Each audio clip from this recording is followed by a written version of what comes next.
Hello guys, welcome back to my YouTube channel four Prajapati. આજે છે Sunday અને આજે છે અમારો cooking day, cleaning day and shopping day. So shopping તો મેં એકચ્યુઅલી સેટરડે એટલે ગઈકાલે જ પતાવી હતી. સો બેઝિકલી આજે અમે લોકો બનાવી રહ્યા છે રીંગણનો ઓળો. અને તમને આટલું બધું સનલાઇટ જોઈને એવું લાગતું હશે, ઓહો અત્યારે સવાર છે. નો, અત્યારે સવાર નથી, અત્યારે બેઝિકલી 6:30, 6:30 થઈ રહ્યા છે. એન્ડ અત્યારે અમે બનાવી રહ્યા છે રીંગણનો ઓળો. અને કદાચ તમને સિઝલિંગનો અવાજ સમજાતો હશે તો મેં ઓલરેડી રીંગણ શેકવા માટે મૂકી દીધા છે. હું બતાવું, એટલા રીંગણ શેકી દીધા છે. આઈ મીન 3 રીંગણ. બેઝિકલી મેં રીંગણને કાપીને એમ લાઈક 4 ચીરા કરીને એના પર ઓઇલ લગાડીને એને શેકવા માટે મૂકી દીધો હતો.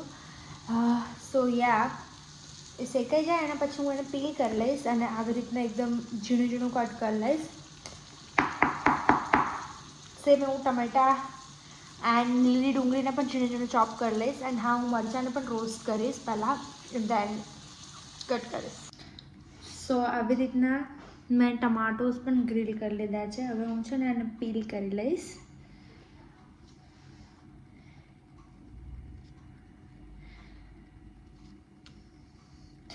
જો આ એક તો ઓલરેડી મેં પીલ કરીને રાખી લીધેલું છે ઓલરેડી.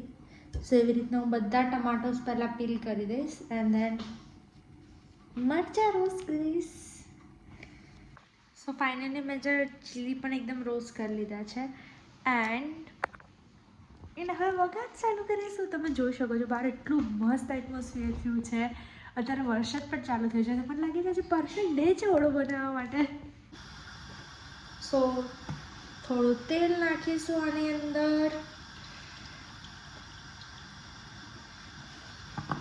વેઇટ કરીશું કે તેલ થઈ જાય. અને આઈ નો હું નાઇટ ડ્રેસમાં ખાવાનું છું, યુટ્યુબ બ્લોગ બનાવું છું. હા, લેટ્સ વેઇટ કે તેલ ગરમ થઈ જાય.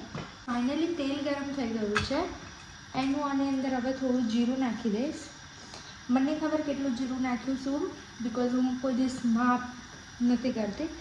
તો યા આ છે ને અમે લોકોએ ગઈકાલે પાણીપુરી બનાવી હતી. થોડી લસણની સૂકી ચટણી હતી, એને છે ને પાણી નાખીને અમે પતલી ચટણી બનાવેલી છે. તો એ છે, સો એનું પણ થોડું યુઝ કરી લઈશું. હવે આની અંદર સૌથી પહેલાં જશે મરચાં અને એના મારી જિંજર ગાર્લિકની પેસ્ટ.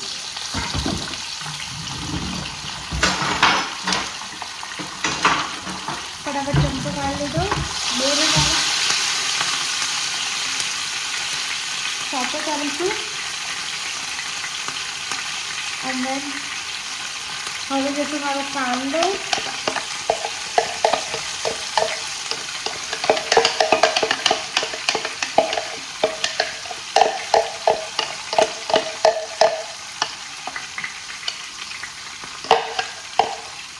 આપણે આની અંદર ડુંગળી બી નાખી દીધી છે અને હવે આને આપણે મસ્ત ચડવીશું. ડુંગળી લાઈક લિટલ બીટ બ્રાઉન થાય એટલી. ડુંગળી એકદમ તીખી તીખી છે તો મારા આંખમાં બી જઈ ગયું ધુવાળો. હું ડુંગળી જલ્દી ચડી જાય એના માટે થોડુંક નમક નાખી દઈશ, મીઠું નાખી દઈશ આઈ મીન. હવે ડુંગળી થઈ જાય પછી ટામેટાં જશે. હવે જો ડુંગળીનો કલર થોડો બ્રાઉનિશ ટાઈપ થઈ ગયો છે તો હું આ જે ટામેટાં છે હવે ટામેટામાં નાખી દઈશ. હવે આપણે આમાં ટામેટાં નાખીશું.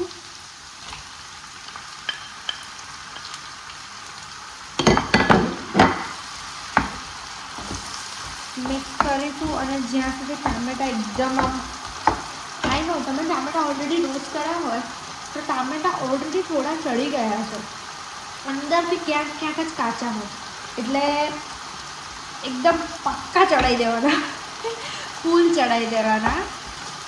એન્ડ એકદમ આમ એનું પેલું શું કહેવાય, એક રસ ટામેટાં થઈ જવા જોઈએ. ટામેટાં એકદમ મેશ થઈ જશે જ્યારે એટલે ચડી ગયા એ સમજી લેવાનું. અહીંયાના ટામેટાં થોડા આપણા ઇન્ડિયા કરતાં અલગ મળે છે, પણ અહીંયા તમે ઇન્ડિયામાં પણ આ રીતે બની શકો છો. તો બેઝિકલી મેં શું કર્યું છે, 3 રીંગણ છે તો 3 ટામેટાં લીધા છે તો તમે એવી રીતના એક રીંગણની આગળ એક ટામેટું લો, કારણ કે ટામેટું અહીંયા અમારા ટામેટા મેં જો આજ કરીને લઈને આવી હતી એ થોડા નાના નાના છે, તો મેં એ અકોર્ડિંગલી નાખ્યું છે. તમે એ હિસાબથી નાખી શકો કે રીંગણ કેટલું મોટું છે, ટામેટા કેટલા મોટા છે. બટ અમે 3 ટામેટા લીધા છે અને એક ડુંગળી લીધી છે. એન્ડ જિંજર ગાર્લિકની તો પેસ્ટ હતી મારી પાસે, જે ફ્રોઝન હતી એ મેં નાખી છે એમાં. વચ્ચે થોડું ટામેટાને આપણે ટ્રાય કરીશું ક્રશ કરવાનું. ઓકે, એન્ડ હવે હું આની અંદર થોડુંક પાણી નાખવાનું. યસ, આની અંદર હું થોડુંક પાણી નાખીશ. એન્ડ મેં ચટણી નાખી દીધું છે અને હવે આ ચટણીને પણ આમાં નાખી દઈશ. અમારે અહીંયા છે ને લીલું લસણ નથી મળતું, તો ઇફ ઇન્ડિયામાં અત્યારે તો સિઝન નથી લીલા લસણની, પણ તમને અગર લીલું લસણ મળે શિયાળામાં, બેઝિકલી લીલું લસણ મળે તો તમે નાખી શકો છો એની અંદર. લીલું લસણ, લીલી ડુંગળી, લાઈક બધો જ લીલો મસાલો કરવાનો, સૂકું કંઈ નહીં નાખવાનું. મારા પાસે એટલા ઇનફ સ્પ્રિંગ અનિયન્સ નહોતા, લીલી ડુંગળી નથી, એટલા માટે મેં થોડી આપણી નોર્મલ ડુંગળી નાખી છે. સો હવે છે ને ટામેટા પણ એકદમ ચડી ગયા છે. જો અંદર છે ને થોડી લીલી ડુંગળી અત્યારે નાખીશ અને થોડી લીલી ડુંગળી ઉપરથી નાખીશ, બિકોઝ ઓળામાં ઉપરથી લીલી ડુંગળી બહુ મસ્ત લાગે. બેઝિકલી મને ભાવે છે, સો તમે એ રીતના કરી શકો છો. હવે 2 મિનિટ વેઇટ કરીશ. તમે જ્યારે પેલી ડુંગળી નાખો સૂકી ડુંગળી, એના પછી એ ચડી જાય પછી બી તમે લીલી ડુંગળી નાખી શકો છો. પણ મને છે ને મારી લીલી ડુંગળી લાઈક બહુ ઓવરકુક મને નહીં ભાવે, એટલા માટે મેં પછી નાખી છે.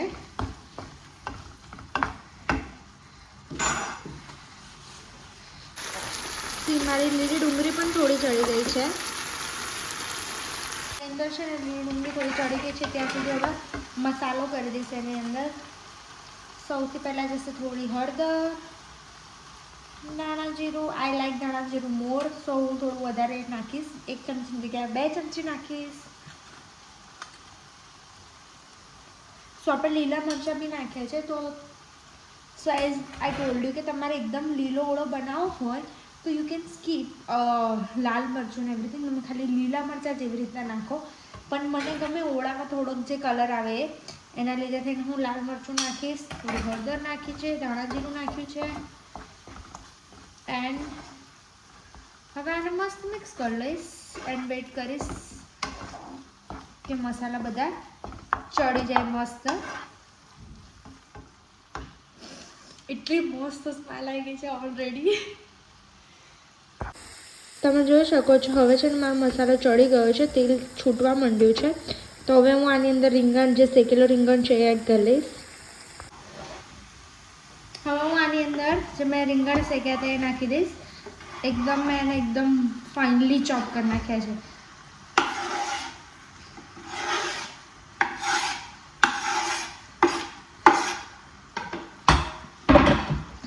એકદમ મસ્ત મજાનું મિક્સ કરી લઈશું.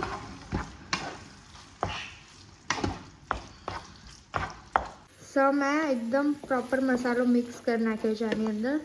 હવે હું આની અંદર ઓફકોર્સ બહુ બધી કોથમીર એન્ડ જે આ સ્પ્રિંગ અનિયન હતી એ થોડી સ્પ્રિંગ અનિયન નાખી દઈશ. સો ફાઇનલી મારો ઓળો તૈયાર છે. ઓળો તૈયાર છે એન્ડ વરસાદ પણ બંધ થઈ ગયો છે, પાછો તડકો આવી ગયો છે.